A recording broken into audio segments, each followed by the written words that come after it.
साफ्रोमबो भारतनिनो नागरिक आसामनिनो जोङो नागरिक आरो बिटिआर ओनसोलनि जों साफा साफा माने सिटिजेन दा बेखिनि समाव सरकारनि जि आसनिफोर आरो बे आसनिफोरखौ सोरबा इन्डिभिजुवेला आरो सोरबा रायजो राजा बिथांमोना बन्चित जाना थानायखौ जोङो लुगैया आरो बिथांमोनाबो निश्चय लुगैनाय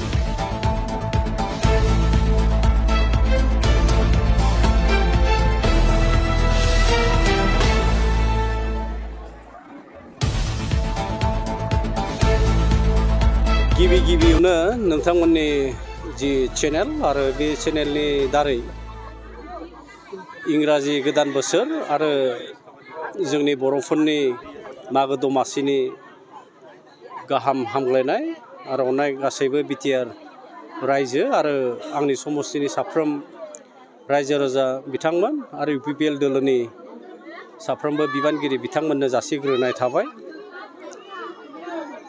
दिनै जोंनि हरिसिङा समस्तिनि सिङाव हरिसिङा प्राइमारि कमिटि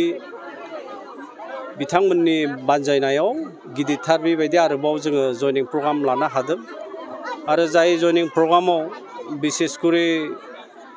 हरिसिङा बे ओनसोलनि पटि लाइन होनना बुङो स्टेशन ब्लक होनना बुङो बेनिफ्राय फासिया होनना बुङो आरो इडेनबारि आरो तौमारि बे ओनसोलनि गोबांथार रायजो राजा बिथांमोना जोंनि इउपिपिएल दलाव जुगदान जाफैदों। दा खोथाया बेनो जे थांनाय 2 बोसोराव जे जोंनि इउपिपिएल गभर्नमेन्टनि आरो प्रमद बर' बिथांनि जिखिनि भिजन आरो मिशन बे 2 बोसोर सिगां आसलते खुब बेरखाङाखैमोन किन्तु 3 बोसोर जानाय लोगो लोगोनो जोंनि मानगोनां बिटिआरनि चिफ एक्जिकिउटिभ मेम्बार आरो इउपिपिएल दोलोनिनो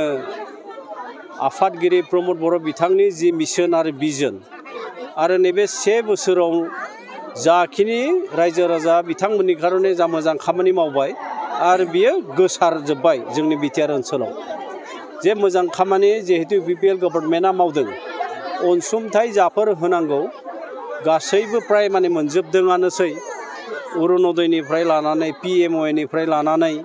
गियान सोरांनिफ्राय लानानै अनसाय बिथांखिनिफ्राय लानानै आलारि सोरांनिफ्राय लानानै बेबायदि अनसुंथाइफोरखौ जेब्ला रायजो राजा बिथांमोननि न'खरफ्रोमावबो जेब्ला सौहैबाय आरो निश्चय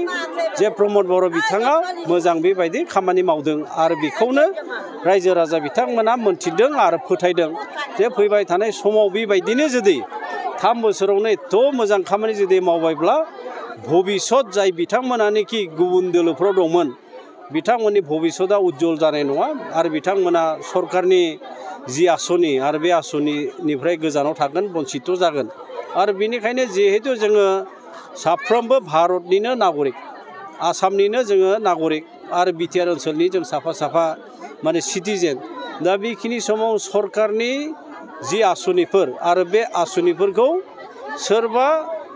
इन्डिभिजुवेला आरो सोरबा रायजो राजा बिथांमोना बन्चित जाना थानायखौ जोङो लुगैया आरो बिथांमोनाबो निश्चय लुगैनाय नङा आरो बेनिखायनो सरकारनि आसनि सेल्फ हेल्प ग्रुपनि जिथुनिखि रां अनसुंथाइ होनाय आरो गियान सोरां जिथुनिखि